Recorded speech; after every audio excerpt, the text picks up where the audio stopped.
What's up, Facebook family? It is your favorite digital event strategist, your girl Lakeisha Mosley over at the LM Experience. I got two of my fabulous homegirls tonight, and guess what we talking about, y'all? Imposter syndrome. Like, we about to shut and dismantle all of that. The part of racial disruptor is that we come to disrupt change. We come to disrupt what you think something is. And so, ladies, I'm so glad that y'all can join me tonight. So happy y'all are here. So I'll start with you, Lorinda. You introduce yourself. Tell us a little bit about you and what you do, and then Arbilla, I'll go. You'll be next to introduce yourself. Okay. First of all, thank you for having this conversation, because it's been far too long for us not to have this conversation. So I'm excited to be here. Hey, everybody, is Lala. You can call me Lorinda Andujar, or you can call me Lala. I am the founder of She Blinked LLC, a public speak organization, a John Maxwell certified speaker and coach, a grief recovery specialist. I am a 501c3 owner of Heal the City Incorporated, and an author. And I'm so excited to be here with my sisters tonight. Yes. Thank you, girl. Miss Arbilla. I love her intro. You know what I'm saying? She brought it. Hey, everybody. My name is Arbilla Beckworth of AB Personal Development Firm. I help women who are overwhelmed, who are stuck, and just need to see the light of anything going on right now. My passion is definitely helping women, especially Black women, see their worth, their purpose, their birthright, and get to a point where we're no longer waiting for people to give us handouts. We're taking what's ours. Boom. Right. And with that, okay, so I hope those of you who are watching see why I have these two beautiful ladies with me, because they already just slaying about what we about to talk about tonight. So, ladies, Black women and the imposter syndrome. My subtitle was Myth, Science, or is it real? So, Arbilla, I'll pivot to you first. You know, in your terms, what is imposter syndrome, and is it real? For me, imposter syndrome is real to me, especially as a Black woman. It's in your abilities. Like, you feel like you're a fraud sometimes. And I know with me working in corporate America, it seemed like they downplayed me. Like, I knew I wasn't getting the promotions I was supposed to be getting. You know, I knew I wasn't getting the help because there was no other Black women above me to speak to. And when I did speak up, well, I'm the boisterous Black woman, or I'm the one that's always causing the problem, you know? So I know it's out there because I've experienced it for myself. And it was so disheartening. That's why I had to get out of corporate America and then wanted to start my own business. Cause it's like, I know me, you know, you can't downplay me. You can't say I'm a typical Black woman because I'm not. Right. So yeah, this is really, true. Right. Thank you. Lala. So for me, systemic racism is what she said. Okay. It's about, feeling like a fraud when you're actually not a fraud. And for me, let me tell you something. The moment that I really understood or got an inkling of what the imposter syndrome was and how it was affecting me was the time that I went to I was in a corporate setting as well for 27 years, right? And I doubted myself the entire time because I had people that were my superiors that were making me feel less than and inferior. But at the same time, it took me a little bit to wake up, but I got it. They were telling me, that I was too simple. I didn't understand it. I wasn't in the right place. And they went out of their way to make me feel like I wasn't in the right place. But in that same breath, they were using my ideas. Yes. That part. So if I was so much of a failure, how could you implement everything that I put on the table and call it yours? Right. So imposter syndrome, yes, it's real. I think it is rooted in systemic racism. There's an article in February 2021 by the Harvard Business Review. You got to read that thing because it talks about systemic racism, classism, xenophobia, and bias. And that will help you really understand what we're dealing with when we're talking about that imposter syndrome. It's set up to make us feel like we feel.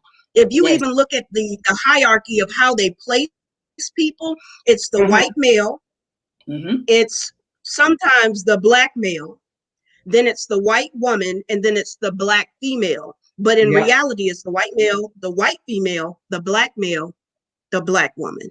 Yeah. So it's real. It's real. It's real as can be. It's really crazy. So last year, Arvilla was a part of my first mental wellness summit, and we had one of our guest speakers talk about imposter syndrome. I really hate she couldn't join us tonight. She is actually recovering. She's sick, but she did an amazing presentation, y'all. She brought us some things that I didn't even think about when we talk about imposter syndrome. I felt like, oh my gosh, she's talking about me. Like, oh my gosh, I felt this way. So I want to talk about the term intersectionality. You know, how that comes into play when you think about imposter syndrome. When you hear that word, how does that make you feel when people talk about it as it relates to imposter syndrome and Black women? Lala, I'll start with it. Okay. So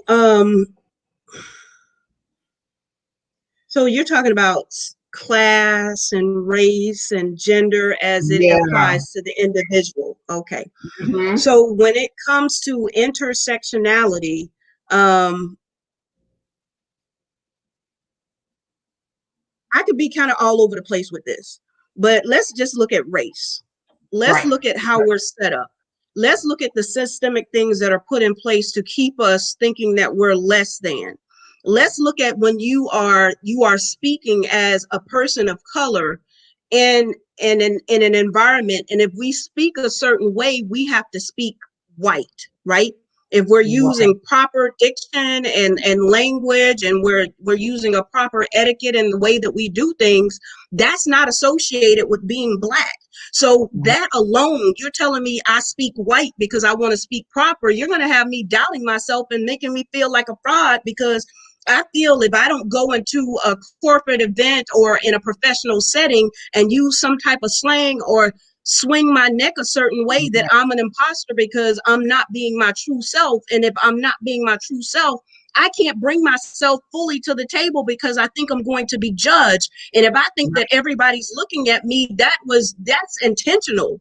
When we look at intersectionality, as we're talking about racism and work and classism in the work system. So if I live in a certain environment and I'm living before my means, I'm trying to be something that I'm not trying to be, that more than I am. So when I get into an environment trying to be my full, complete self, I feel like an imposter because I don't make what Susie or John makes over here, not even Rupert. I don't make what they make. So how can I compete with that? How can I go to an Ivy League school, even if I go to college and I have my master's degree, a doctorate degree, but I didn't go to Harvard, so I can't stand next to this next person. I feel like an imposter because no matter what they bring up, even if I piggyback on what they said, I'm copying off of them and I don't feel like the whole me, right? I'm shot down right then and there. So when you talk about intersectionality, systemic racism, classism, and those different things, race, how do those things play a role? That's how I see intersectionality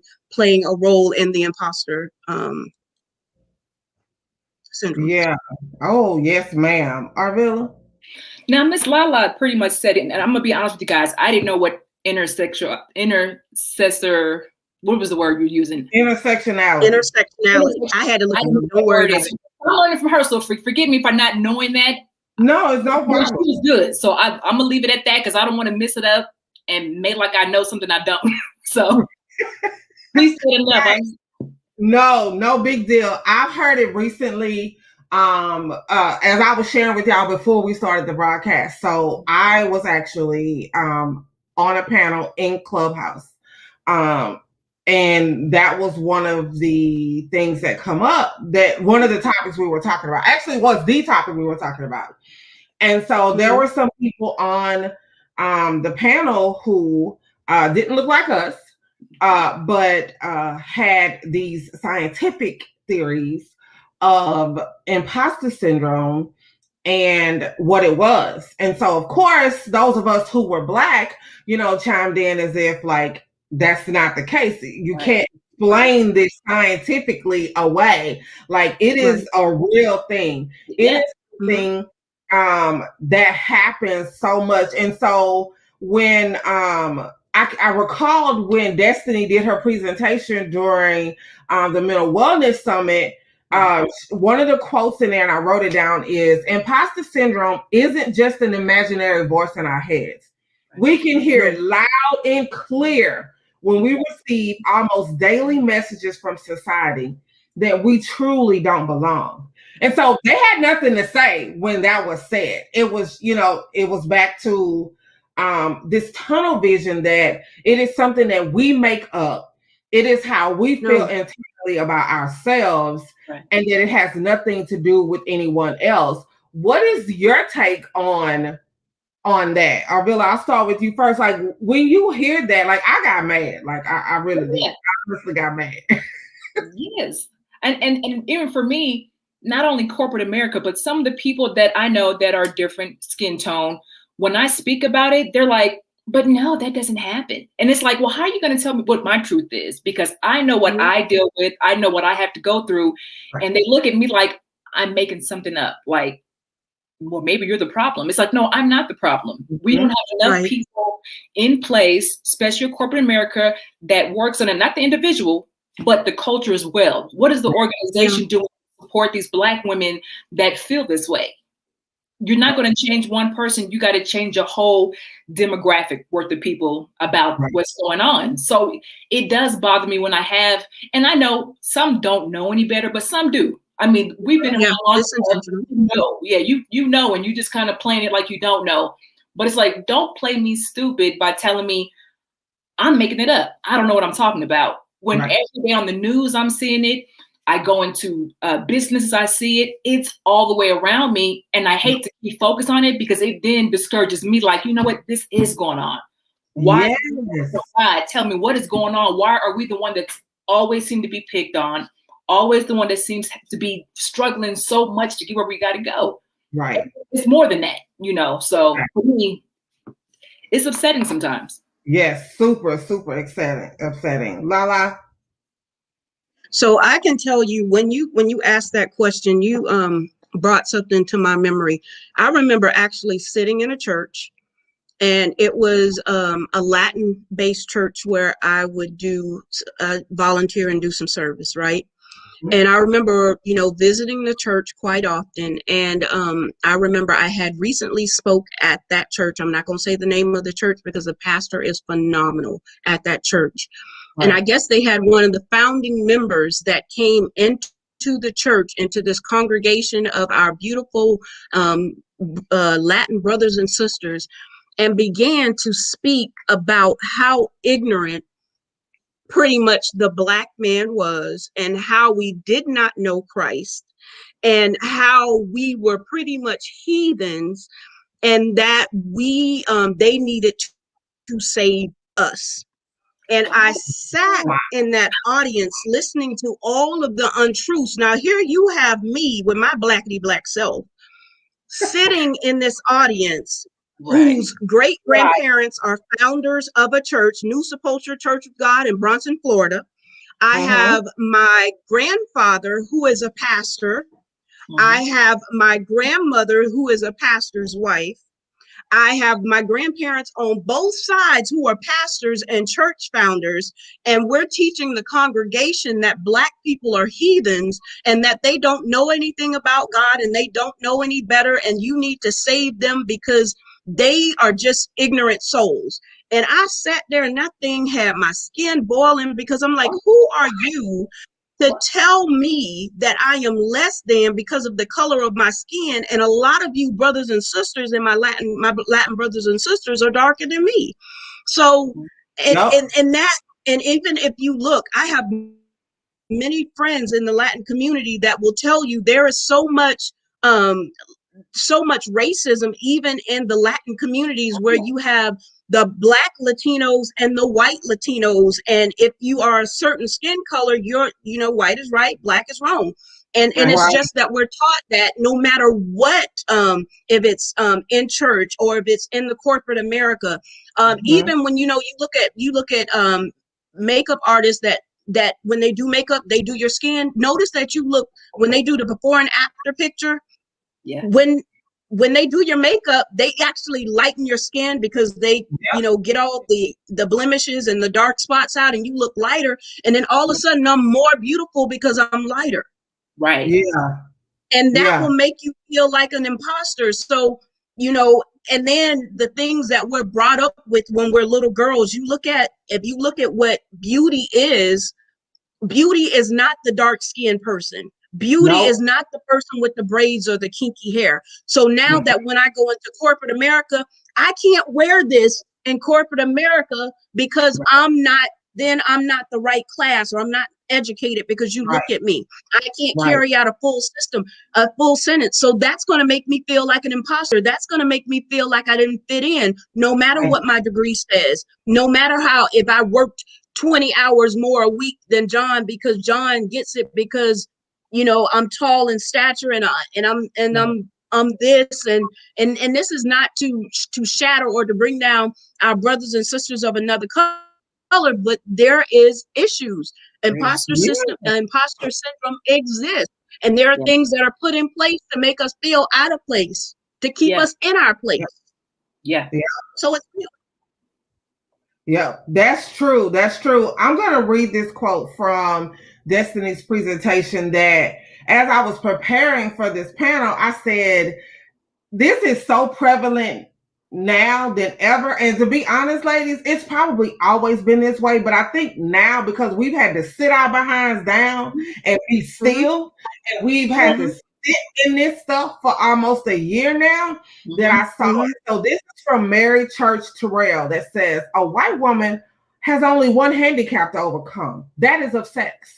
I have two, both sex and race. Colored men have only one. That is of race. Colored women are the only group in this country who have two heavy handicaps to overcome, that of race as well as that of sex. And when I read that, I was like, woo, child, you know, like, woo, child. Like, when you think about it, and we're not trying to say, woe is us, but when we have people that come at us that say, well, it's internal and it's what you think of yourself, and oh, it's scientific, it, you know, that can be explained away. It's quotes like that that make you say, are you serious? Like, when you walk into a room, what do you think people see when you walk in? What do you think you have to fight as opposed to when we have to fight? And it makes me think about the decisions that a lot of companies made when I think if it isn't close to, it is, you know, the death of George Floyd passed. Right. And that's when America woke up, y'all.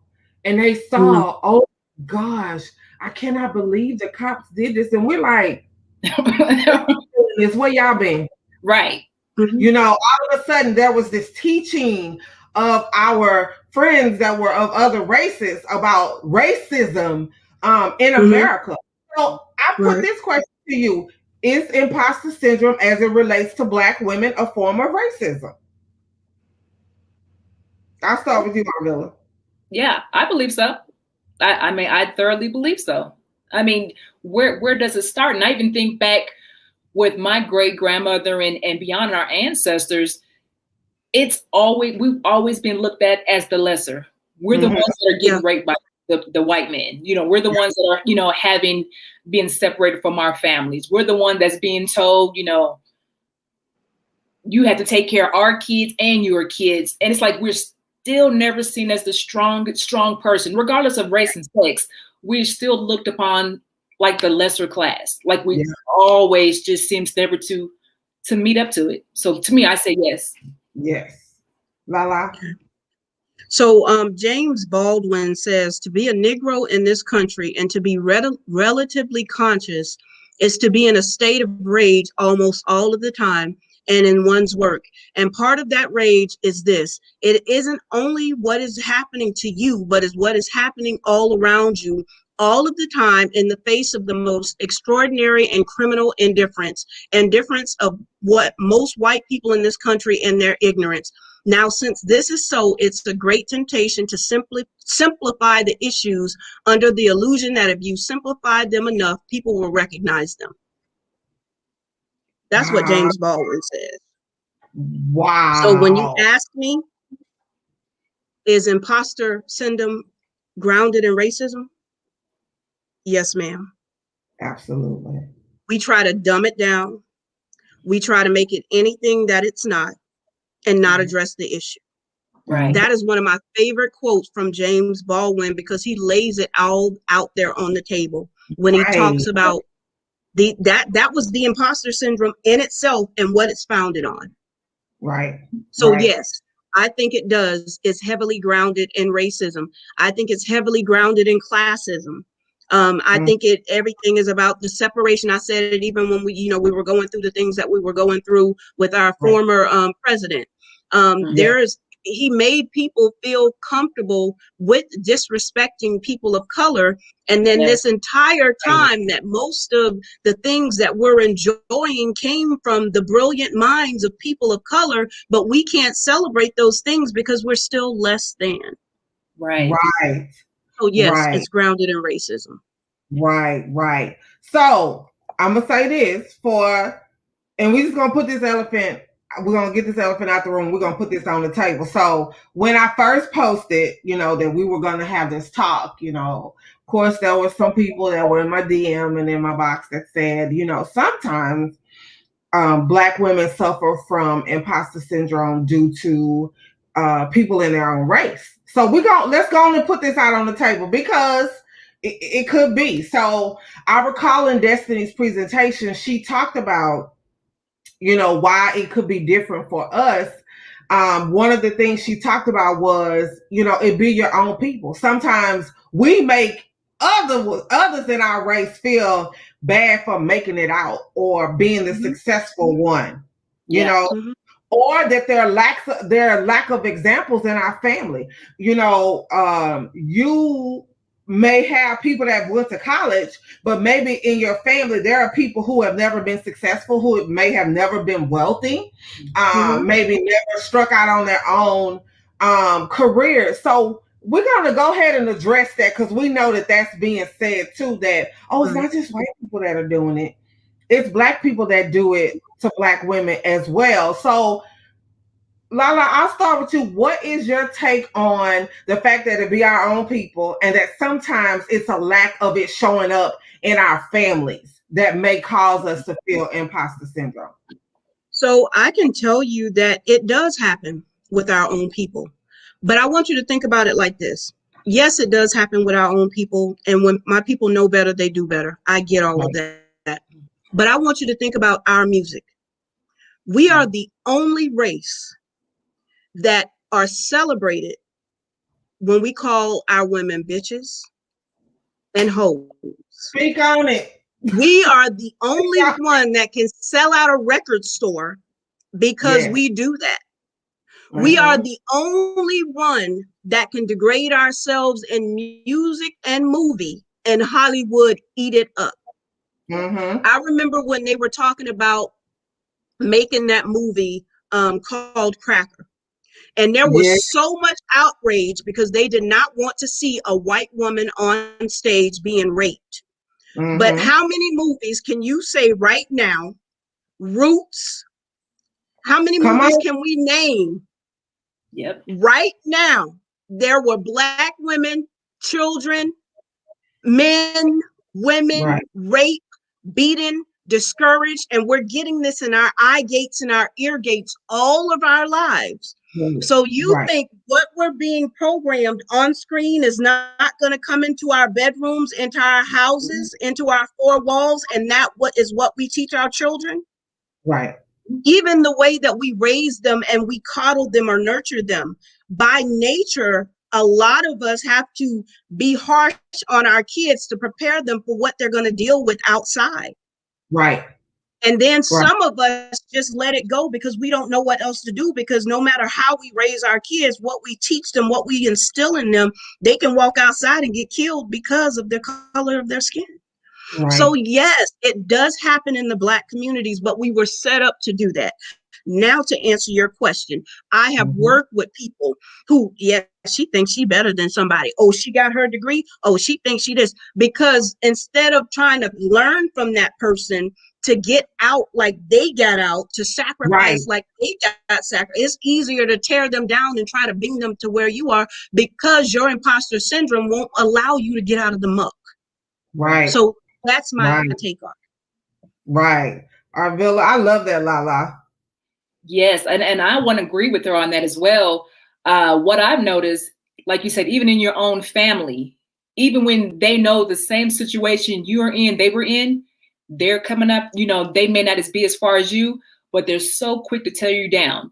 Mm-hmm. You're not better than us. You came from the same thing we had, so, not only racism is a part of it because we were set up to see it, but then we fight against each other.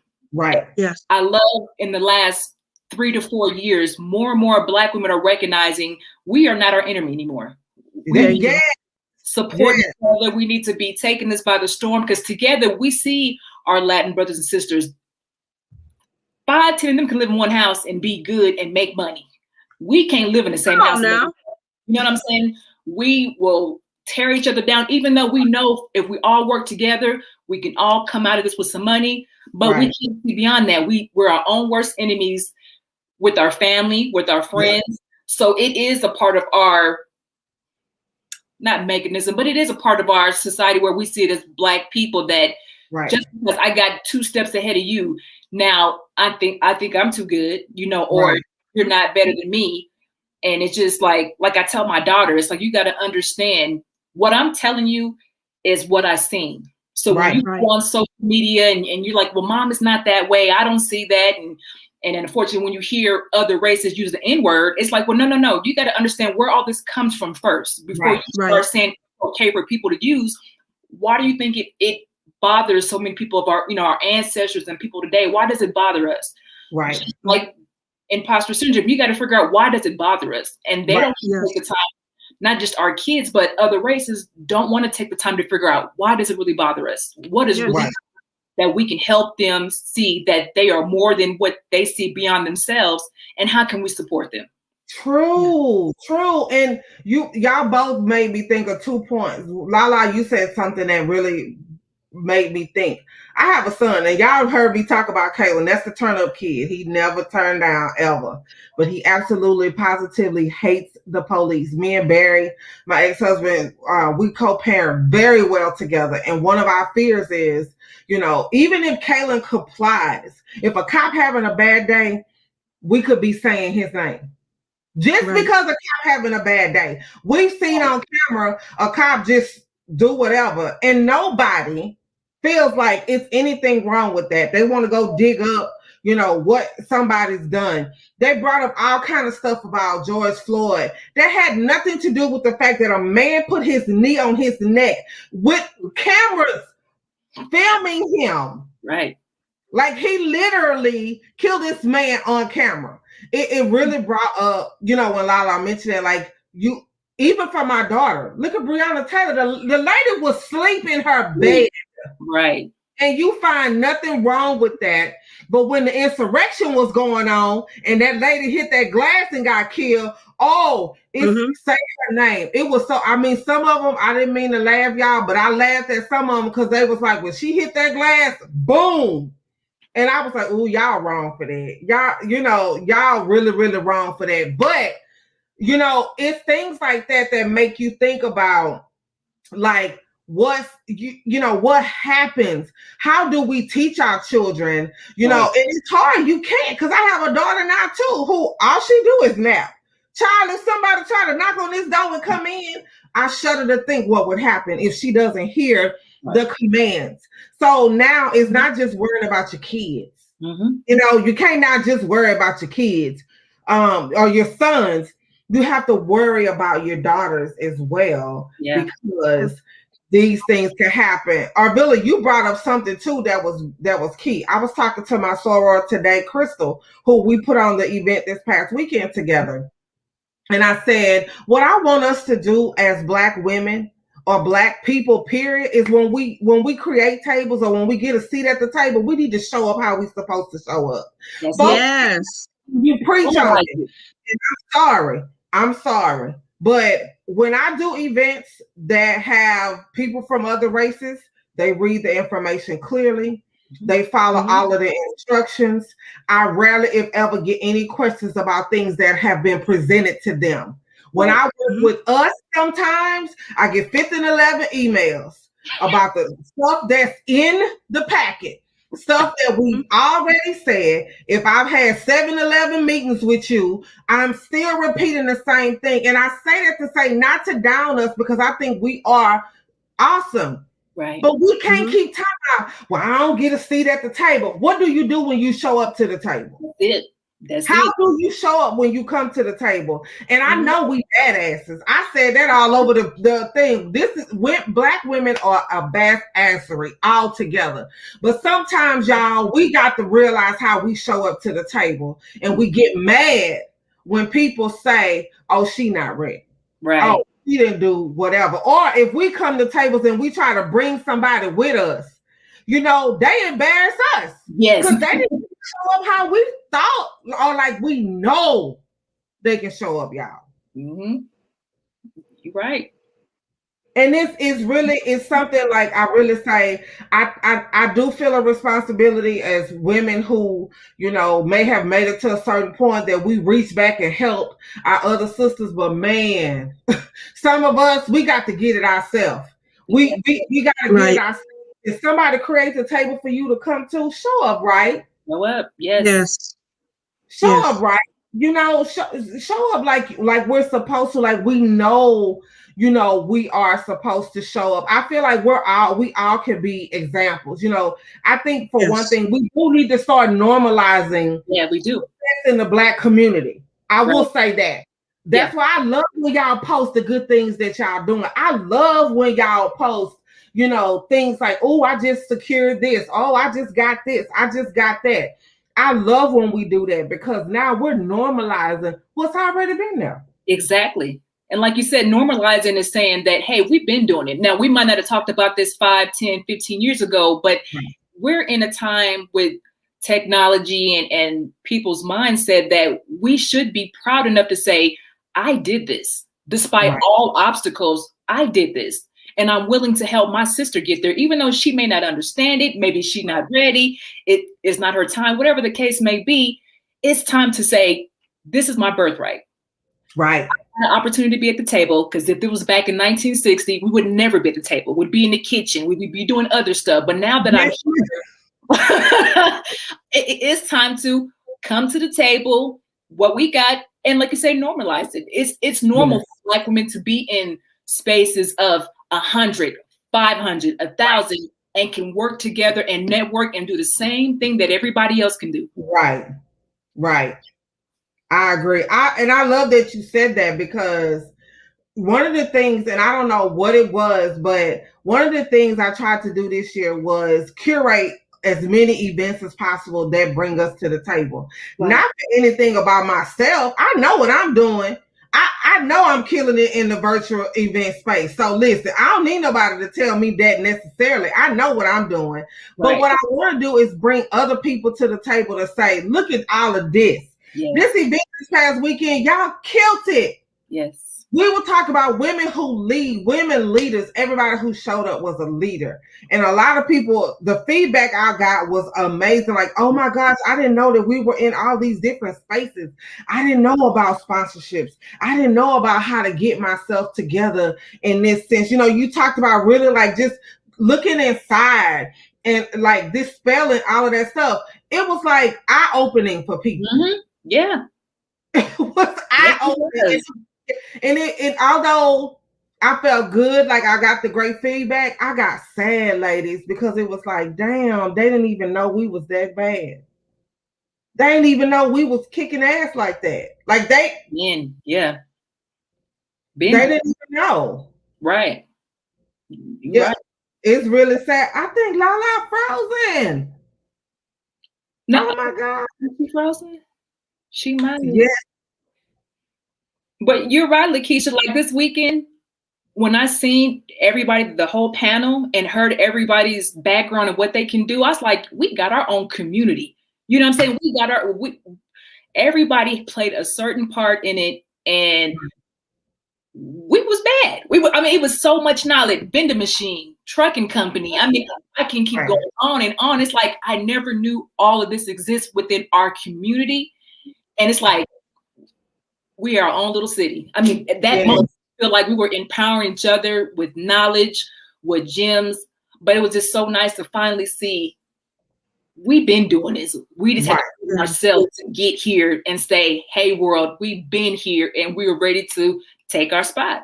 Right. And I was so glad, like, when I reached out to these ladies, and y'all two are like, I love y'all to pieces. I don't care what I ask, y'all always are open. These ladies were open. Casey is killing it. Casey just told y'all on Saturday. Yes. I got a $5 million contract from the government. Yes. Who look like us doing that? Right. Who look like us doing that? $5 million for trucking? Wow. No, she don't even own the trucks. Right. She telling somebody else what to do and got a whole government contract for $5 million. Yes. Ain't nobody in that space look like us, but she is. And guess what? You can jump in her DM right now. And she be like, girl, okay, look, let's chat this day. Let's chat that day. She has even worked her business to be able to show us how you ain't got to own now one truck and have a trucking company. You don't have to have no kind of equipment and be a dispatcher agent. Those are the things that I like for when we're all together. We bring that to the table and be like, look, okay, sis, here you go. Okay, sis, here you go. Here go Kaya. Vending machine. Got 7 of them. Yes. And one of them is in, I think, Perimeter Mall in Atlanta. Come on, y'all. Yeah. Come on, y'all. But they say what we suffer with is not real. Yes, it is. Because just because some of us do well doesn't mean we don't suffer with that. I know when I hit the stage, when it's people from other races that I'm talking to their audience, I do feel like that. Okay, why they got me here? Am I just one of the count? Okay, 1, 2, 3, 4 black women. Okay, we did our black quota. Right, exactly. Am I bad? Or am I really that bad? You know, Lala, what you think? You know what? It happens. I remember being in corporate America, and one of the executives was upset and looked at me because I was walking in my skin and I was comfortable in my skin. And baby, she say, she got too much power. I need to break her down. Out of her mouth. Wow. I had too much power. And I was okay with that. And then when I got laid off, and she had the say in my layoff, she actually sent me a message on LinkedIn and said, hey, I heard you got laid off. Now, mind you, she was responsible for it. I heard you got laid off. And if you need anything, just let me know.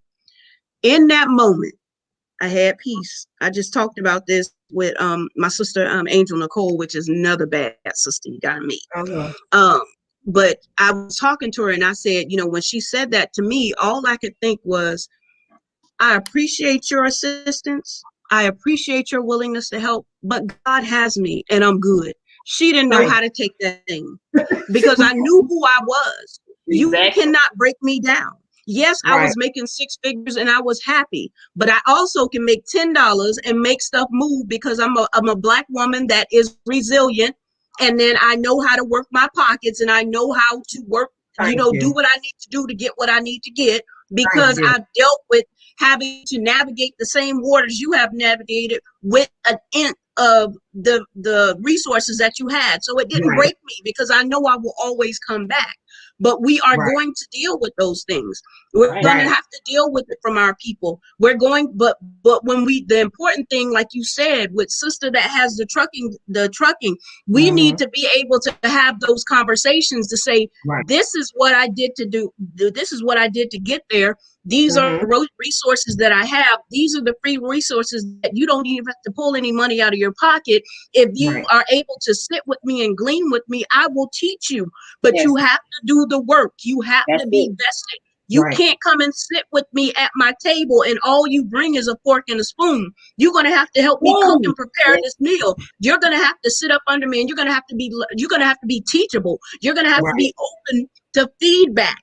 You're actually going to have to, if I'm going to mentor you, you're going to have to give me something to work with and you're going to have to bring something to the table. If you ask for my support, you are going to have to be specific when you're with your support, what you need from me as support. You can't just tell me I need support and I'm supposed to figure that thing out.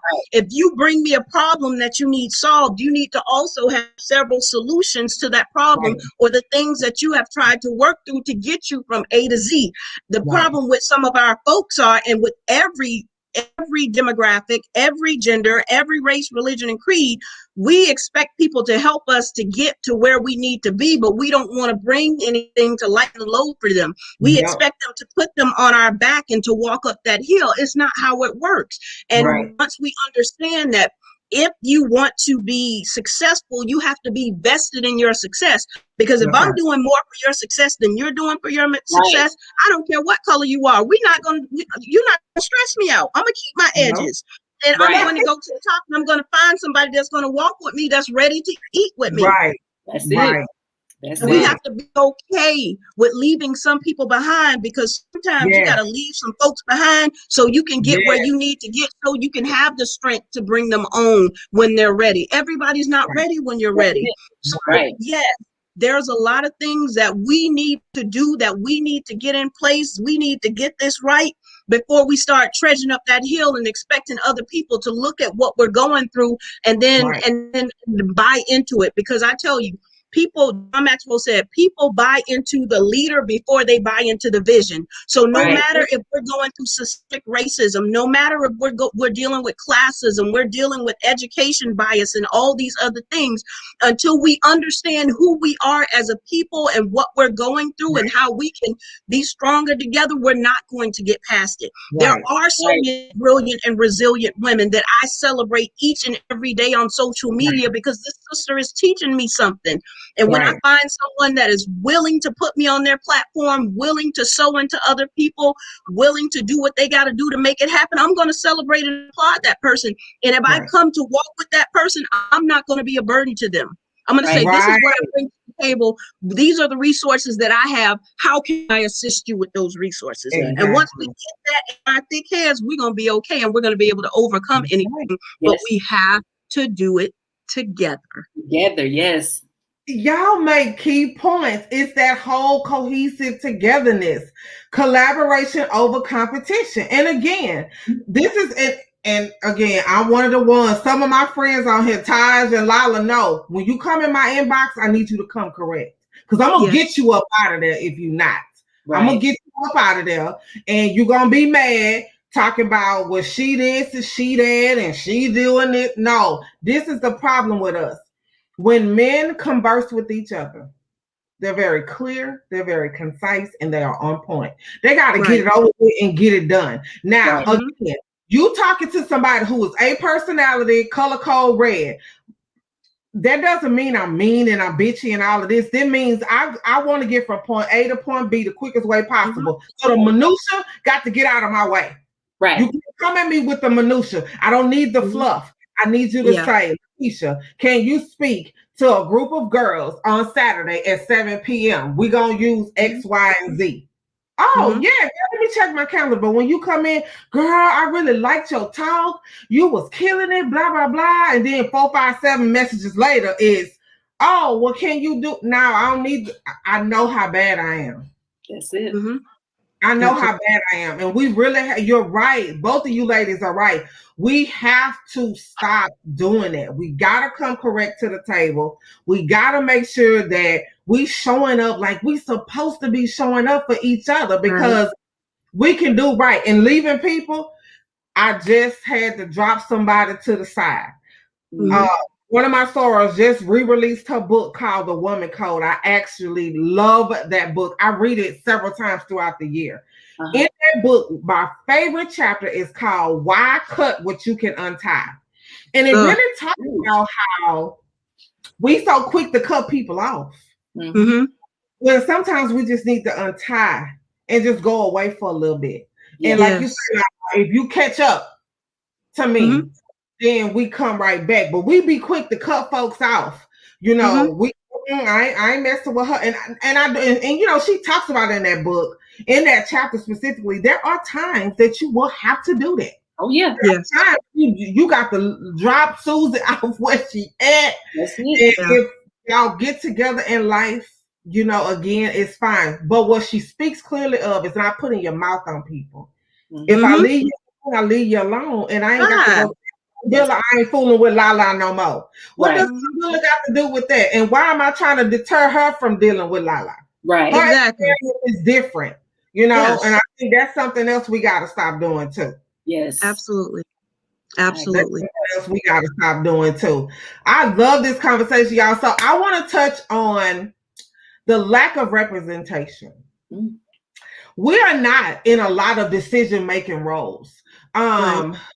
And if we are, have you noticed that we really don't have no power? Let's talk about that a little bit. What about so let's ask this question. Are we really not in places of power, or is it that we're in places of power but we don't have power? Arvilla, I'll start with you. What do you think that is? I believe we're in places that we don't have the power. Because I believe in certain situations, and I hate to keep saying corporate America, but working for umpteen years, that's what I noticed. I noticed that I would be in a position, and I was a manager, and I did more than all the male counterparts. I still got paid the less. I still did the most work. Even my ideas, like Lala said earlier, you say something, but they stole the idea, and it's a great idea. They tell you, like, no, it's not going to work, but then you hear at a presentation, everything you just quote is up on that bulletin board. Like, I know I just said that, and it wasn't good enough because it came from a woman. Right. Skin color. It wasn't good enough. Right. And it's even being in the position with power, they never take us seriously. Like, whatever comes out of our mouth is still like, we're still less than. We can have the ultimate formula for COVID. We can clear it right now. Kill it right now. Right. And they still won't take us seriously. But let somebody else of a different race take our information and say that it was theirs. All of a sudden, they had the answer. They did it. But it's like, no, the original person had it. But just because you didn't like her skin color or who she was, you discredited her. Right. So, that's true. Lala, what's your take on it? I think that we are in positions of power. Yes, I see that. A lot of us, though, when we get to that place, we are fearful of using that power because we're afraid that we will lose our place. And I believe that because so much ingenuity, if you look at how many business owners there are, if you look at the power of the Black dollar, representation definitely matters. But if you're in a place where you don't feel that you have the power, or if I speak this, I'm going to lose my power, there's too much on the line, right? Because in the C-suite, there are dollar moves and power moves being made in the C-suite. Yes, ma'am. And if you look at the turn and how many corporations are now employing women of color in the C-suite, the power is there. The problem is there's so much nepotism, there's so much male presence in there with the old mentality, old boy mentality, that if we do place these women in places of position, a lot of things have to change in the C-suite, starting with the board of directors. And that's where the power moves are going to happen, because I don't care how many women of color, women period, that we place in the C-suite, if we have the same good old boy sitting at the table, nothing is going to change no matter what they bring to the table. But I do believe if we strategize the right way, then yes, we can put things into play, because there's nothing like and I think the thing that bothered them about women in the C-suite before, because we were seen as homemakers, we were seen as people that have children. They were afraid that we were going to call off for work or had to go pick up Timmy from school. They were so afraid that we are emotional creatures and our emotional doesn't allow us to be stable. But if you put a woman in a high pressure position, and she has to make the choices, she's going to make those choices that are smart, specific, measurable, attainable, realistic, and time bound, and she's going to do it with a fraction of the cost. But there are so many things that are tied up into businesses taking care of other businesses, Mm-hmm. affecting tariffs and trades and things that were put into place even before 10 years before that woman got into that C-suite position that are Right. now still being played out. So there are things that have to move before she can use that authority. And you Right. don't want to be a person that gets kicked out because there are so many. And then the added pressure. Let me talk about this. The added pressure of everybody that looks like me once I get into that C-suite. Do you know how much pressure that is? Yes. Yes. And yes, I want to go to bat for these people. Yes, I want to make decisions, but I also have to be like Queen Esther, and there's a time and a place for everything. We don't get it. We don't get it. We all three have been in the C-suite, and it's not to brag to anybody in the audience. We've been top level. I know what it's like up there. I thought once I got there, oh, I have arrived. Right. Oh, I can make decisions, and I can do. And it's like, nope. Hold up. You gotta answer to so and so and so, or wait a minute, he doesn't think that's a great idea. Because that hasn't worked before. Or they tried the lie. Oh, we've tried that before. Right. And that hasn't worked. And so I don't say this to discourage people. And I want y'all to kind of, talk about that too. Arvilla, when you made it to the C-suite, was it what you thought it was? Because for me, I was like, ooh, I done made it, y'all. Okay, look at this check. Look at these perks. And then it was like, well, I came a damn job. Right. It was definitely nothing like I thought it was, because before me, there was no other Black woman that was in my position. So there was no one I could ask and say, hey, what goes on up here? It was almost like that door that's always been shut. You've always wondered, you've always get what goes behind there, but you never got to see what was going on behind the curtain. Right. When I finally got up there, I was like, there's more politics up here than what I wanted to do. It's like, I didn't sign up for this. I didn't sign up for none of what I signed for is what was in this job description. Right. Out, I didn't do any of the job description. It was like I was my same old position with a different title. That's it. And that was it. That's it. Yes. That's so true. Not a real. What about you, Lala? Same.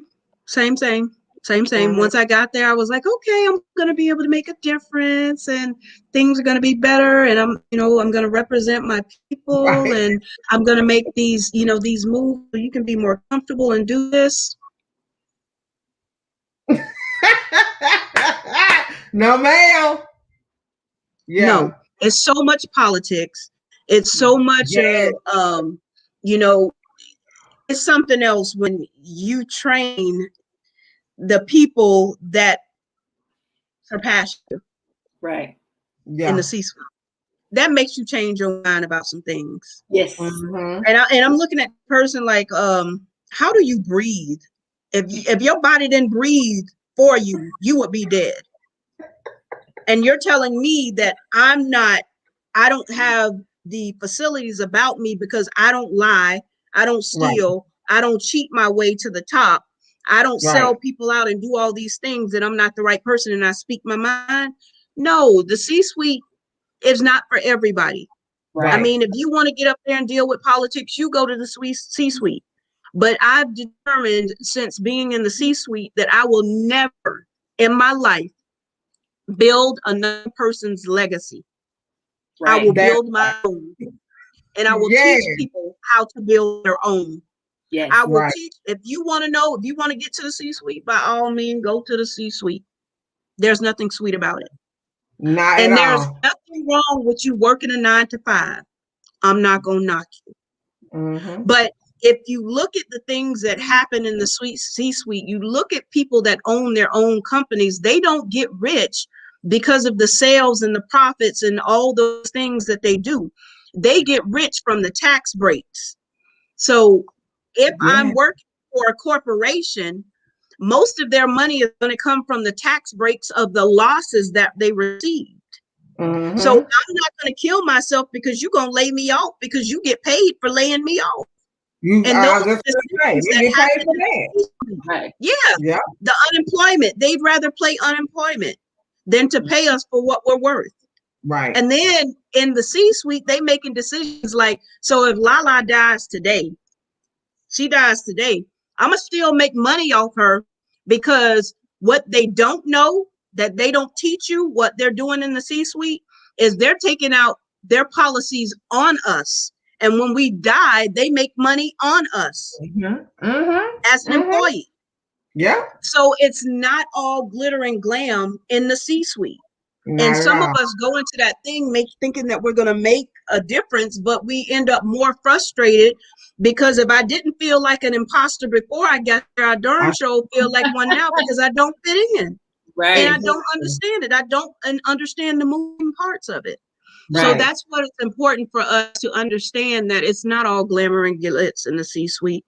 Right. And it is great to have representation, but understand that if you are that person that is representing your others, remember that when you get in the C-suite and sit in that Yeah. seat. Exactly. That's so true. Oh my gosh, y'all dropping gems. So for our last little bit of time, I want to talk about some ways to overcome, if that's even a valid thing, to overcome imposter syndrome. So again, Destiny brought out some really, really great topics. She said, one was be your biggest fan. Practice daily affirmations. And in her presentation, she had mystical song, you a paper not mystical, what is his name? Oh my gosh, I can't think of his name now, but you a paper chaser. You got to block on fire, like those things that kind of help us. Right. Like, you have to do it. I can remember going to this job, y'all. I used to have to listen to trap music so I could just be ready when I walk in the door, because I knew it was gonna be some stupid stuff. Like, that's crazy to me. That's insanity. Because every day I was doing this, going in there. So it's like, she talked about be your own biggest fan, practice daily affirmation. Get you a tribe. Yes. Get you a tribe of people who can help you get through this. I love the piece of call on the ancestors and the famous friends we have in our heads that help us get through that. I sometimes quote this thing that Oprah told Brene Brown when we talk about disappointment. And she said, the people who are for you, who are rooting for your rise, will never be disappointed by the decisions that you make. People who are disappointed by what you do had their own agenda for you. And because you didn't abide by that agenda that they had, now they're disappointed. And I was like, whoa, that was deep. Like, that, to me, that was real, real deep. So what are some things that you think we can do to help us overcome imposter syndrome, if that's even a thing to do? Like, do we ever get over it? Lala, I'll start with you. First of all, you got to be comfortable in your own skin. You got to get out of your own way, that no matter what you do, if I got on jeans or if I got on stilettos and a suit and I go into my business environment, it doesn't change. An outfit doesn't change what I wear. And you got to understand, people lead how they live. So if this person is broken, manipulative, vengeful, they're going to do those same things in a work environment. They're going to do all those things in a corporate environment, and nothing I bring to the table is going to change their perception about who I am. You have to be okay with being who you are, where you are, knowing that you have a purpose, and that no matter who's around you, your purpose will not change. You have to be that atmosphere shifter. I'm going to walk in this room and I'm going to light it up no matter who's in here and how they look at me, because you're looking at me this way because there's something I got that you need.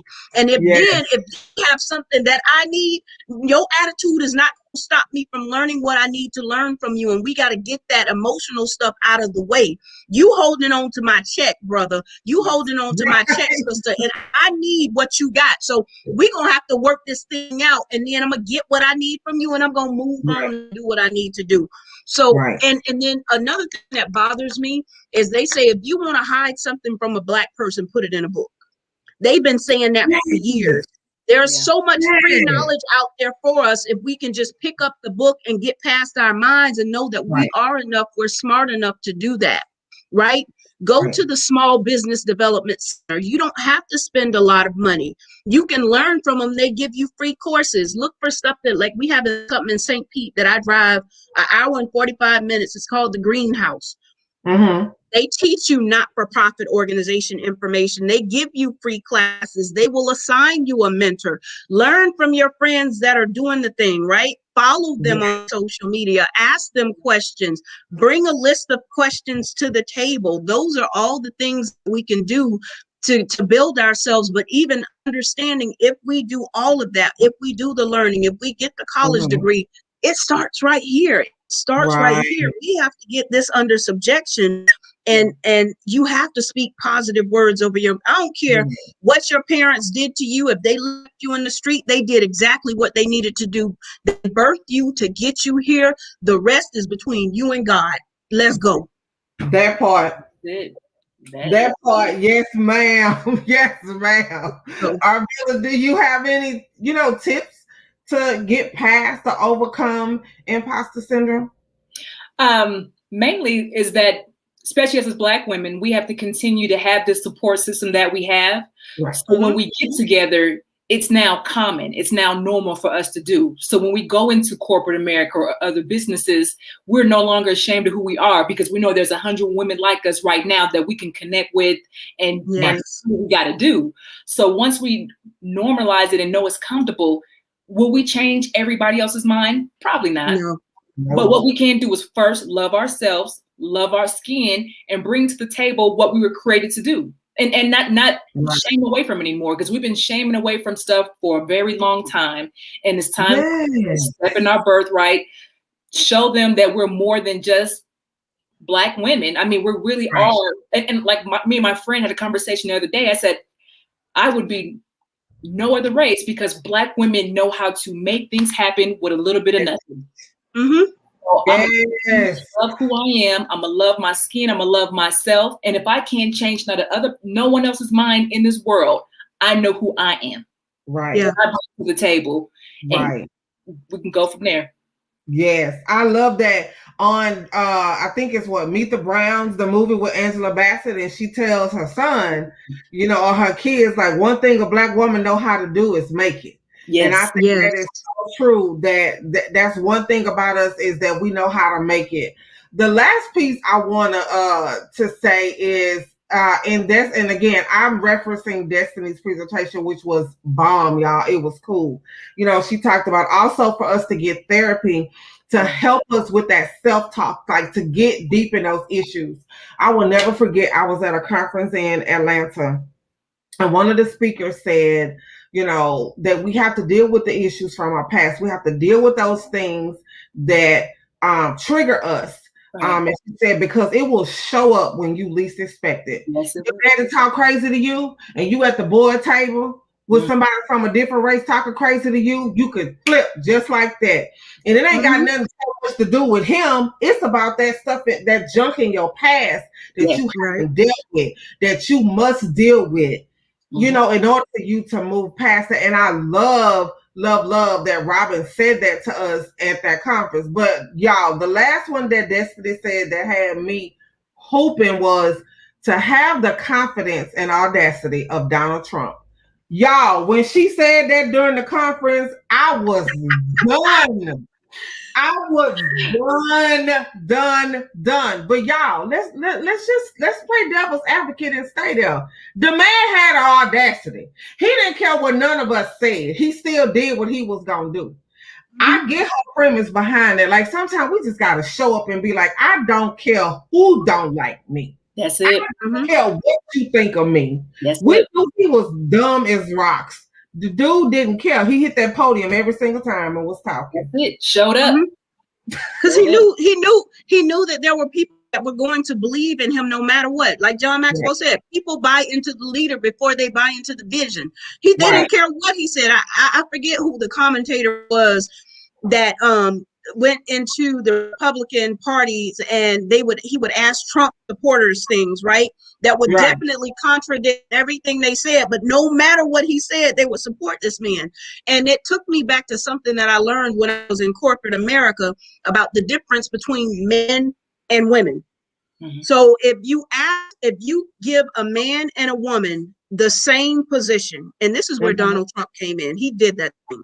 You give a man and a woman the same position, the woman can be overqualified than this man 210 times over, but she has to self-think about everything.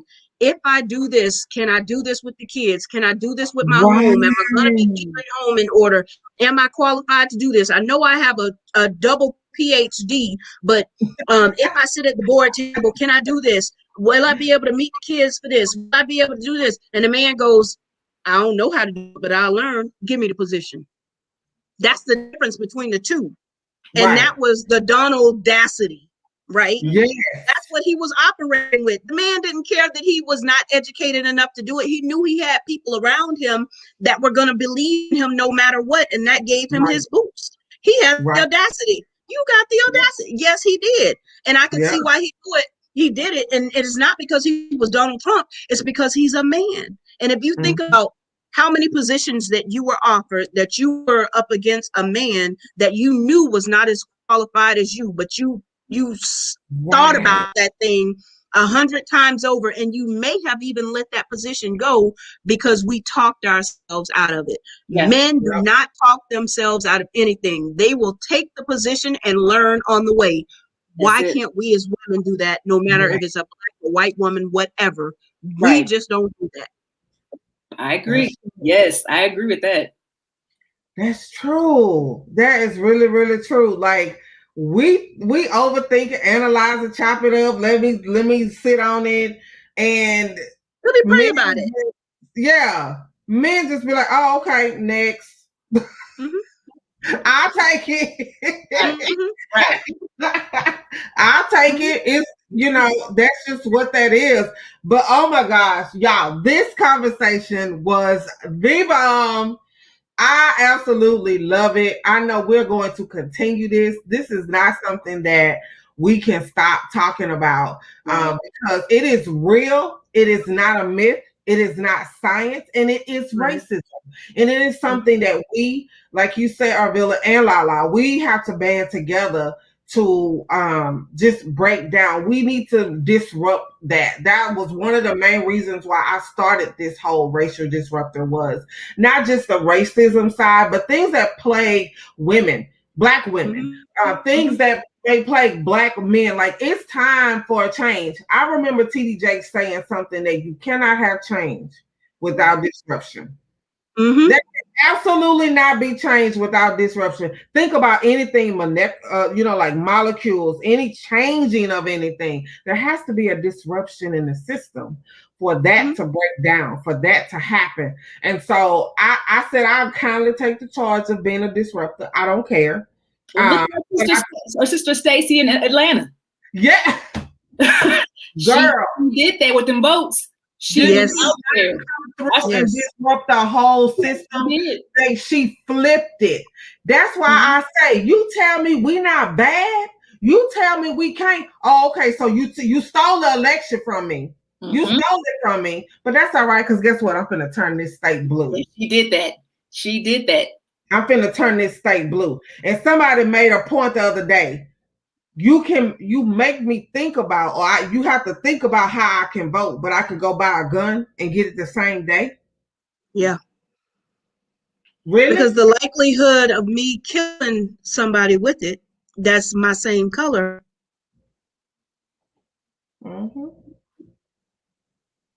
But me voting, getting two old birds out of there, putting a Black man and a Jewish man in there who about to disrupt, and make change in a once red state. Yes. And I really was so proud of us. I think I voted before, of course, y'all. But this time it was It just was something, different. y'all. It was. When I pushed them numbers, y'all, it's just it was just something about it. Like I felt so proud. I sat in my car and literally cried after I voted because I felt this sense of pride. Y'all, the line here we still battling COVID. I'm in one of the cities that's red level for COVID. Houston is red level. Okay. So that means it's bad. The line was wrapped around. People were spaced out. I saw elderly people standing in line. I saw elderly people park to do their vote at their car. People showed out. And this time we showed up. And that's why I say if anybody ever tell me my vote don't count, I'm going to punch them dead in their throat. Oh, yeah. I'm going to punch you dead in your throat. Because we proved that we can make a difference. Yes. We flip states upside down. I'm talking about just straight to the point where he wanted recounts. Of course. Yeah. Of course. But there was so much beauty in that thing because our brothers and sisters from other mothers, other cultures, and other colors that understand what needs to happen for there to be real change in America stood up. So for as many that did not stand up for us and with us, there's more change to come. And I think that's beautiful. But the fact that my brothers and sisters, the Brown clan, marched in, seeing them sisters, the sorors and the Kappas, the Alphas, all them banding together to make that thing happen and leading the charge to the poll was the most beautiful thing that I had ever seen in my life.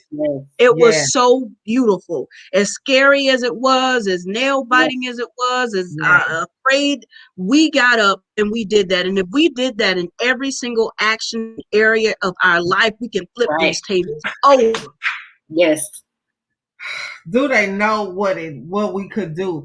Somebody posted a picture the other day that said when the Europeans showed up in Africa, this is what they saw. Yeah. Not this. So they had a picture of royalty and then they had a picture of what, the slaves looked like. And they was like, this is what they showed up. When they showed up in Africa, this is what they saw.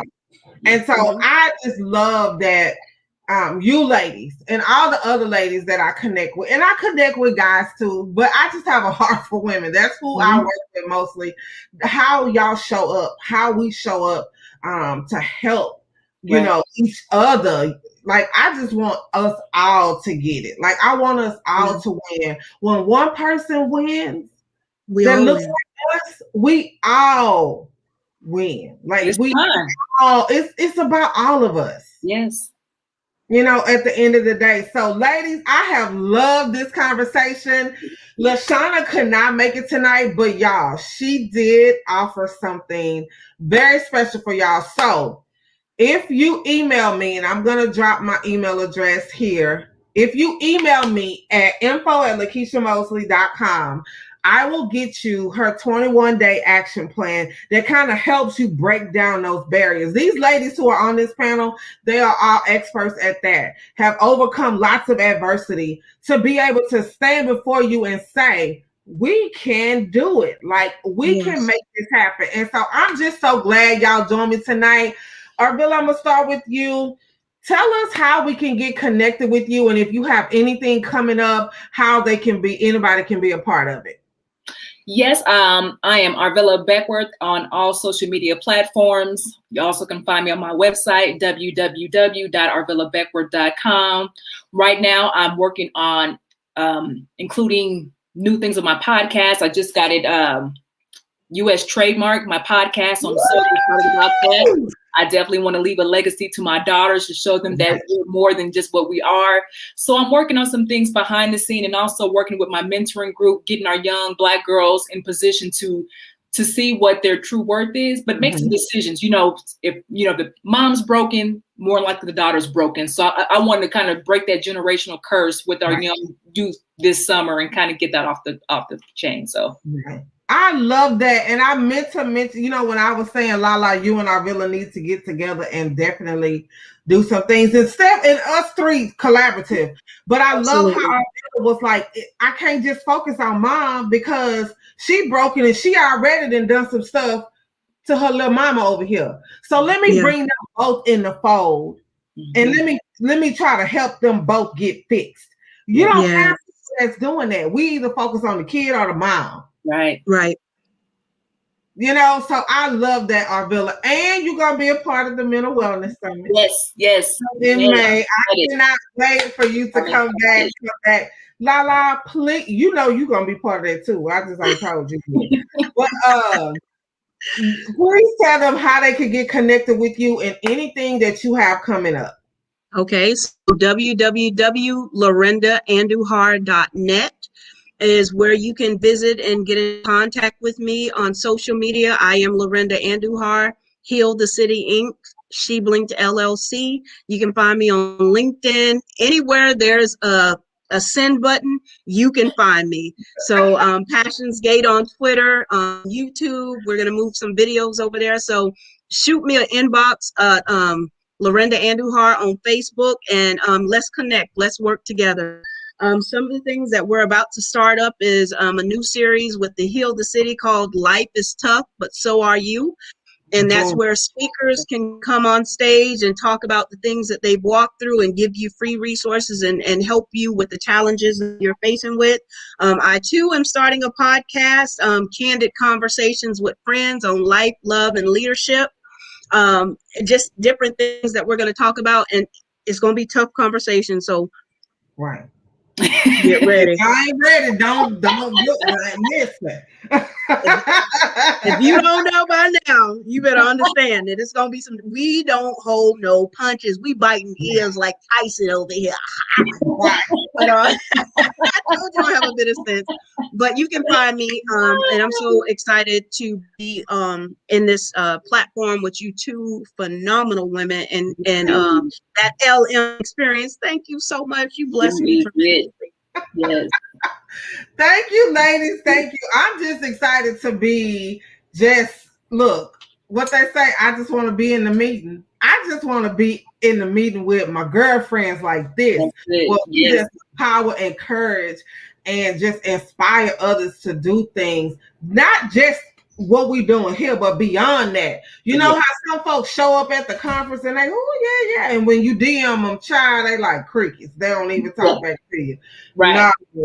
No, we don't want to do that. We definitely want to keep the conversation going. So I'm coming back in 2 weeks. These two ladies may be with me, starting a series called I'm Speaking.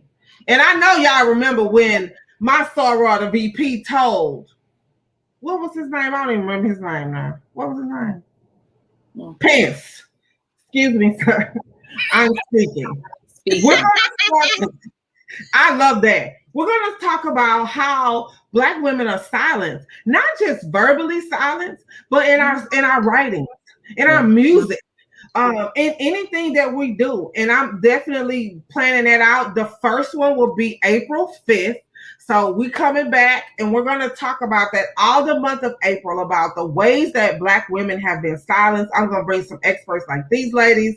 We're going to talk about some things, but not only are we going to talk about how we're silenced, how we silence ourselves. We're gonna do that. I love these ladies because we don't just talk about what other people do to us. We talk about what we do to each other and ourselves. Right. So coming back with that, make sure you email me to get LaShawna's 21-day action plan. It is amazing. It's going to help you break down some barriers and do a lot of things. My podcast is coming back, Combo with Keisha. I'm actually going to do it live, y'all. So it will be live on Facebook and YouTube. I am definitely looking for guests.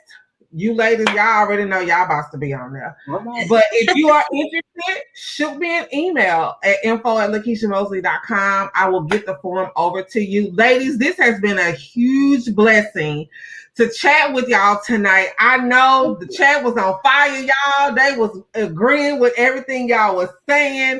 And so I'm so glad that y'all were able to join me. Until next time, y'all be blessed.